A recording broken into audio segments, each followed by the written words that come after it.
যুদ্ধ লাগলে সোনার দাম বাড়ে, এটাই ছিল চিরাচরিত নিয়ম। কিন্তু 2026 সালে সেই নিয়ম উল্টে গেছে।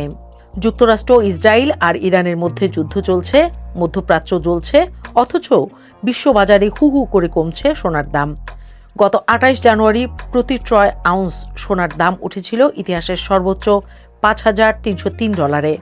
মাত্র কয়েক মাসের মাথায় সেই দাম নেমে এসেছে $4,235, অর্থাৎ $1,000 বেশি উবে গেছে।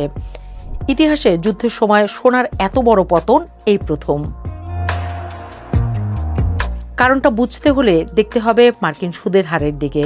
সোনা থেকে কোনো সুদ বা লভ্যাংশ পাওয়া যায় না। সুদের হার বেশি থাকলে বিনিয়োগকারীরা সোনার বদলে ব্যাংক আমানত বা ডলারে টাকা রাখতে পছন্দ করেন। কয়েক মাস আগেও বাজার ধরেছিল ফেডারেল রিজার্ভ সুদের হার কমাবে, কিন্তু পরিস্থিতি এখন উল্টো। সিএমই ফেড ওয়াচ টুলের তথ্য বলছে আগামী ডিসেম্বরের মধ্যে সুদের হার আরও বাড়ানোর সম্ভাবনা এখন 50%-এরও বেশি। ফেড যখন সুদের হার বাড়ানোর ইঙ্গিত দেয়, সোনার বাজার তখন সবার আগে চাপে পড়ে।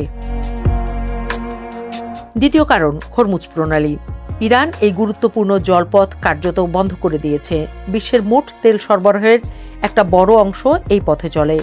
সেই পথ বন্ধ মানে তেলের দাম বাড়া, তেলের দাম বাড়া মানে পুরো বিশ্বে মূল্যস্ফীতি বাড়া। আর মূল্যস্ফীতি বাড়লে ফেড সুদের হার কমাতে পারে না, বরং বাড়াতে বাধ্য হয়। এই চক্রেই আটকে গেছে সোনার বাজার। তৃতীয় কারণ, শক্তিশালী ডলার। যুদ্ধের অনিশ্চয়তায় বিনিয়োগকারীরা ডলারকেই নিরাপদ আশ্রয় মনে করছেন। ডলার শক্তিশালী হলে সোনা স্বাভাবিকভাবেই সস্তা হয়, কারণ আন্তর্জাতিক বাজারে সোনার দাম ডলারেই নির্ধারিত হয়।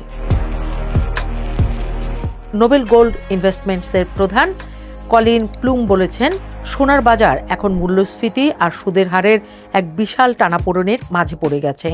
তবে শেষ কথা এখনো বলার সময় আসেনি। শুক্রবার যুক্তরাষ্ট্র ও ইরানের মধ্যে একটি সম্ভাব্য চুক্তির খবরে সোনার দাম সামান্য ঘুরে দাঁড়িয়েছে। বিশেষজ্ঞরা বলছেন, যুদ্ধ থামলে তেলের দাম কমবে, মূল্যস্ফীতি কমবে, ফেড সুদের হার বাড়াবে না, আর তখন সোনার জন্য পরিস্থিতি আবার অনুকূল হতে পারে। কিন্তু যতদিন যুদ্ধ চলবে ততদিন এই অনিশ্চয়তাও চলবে।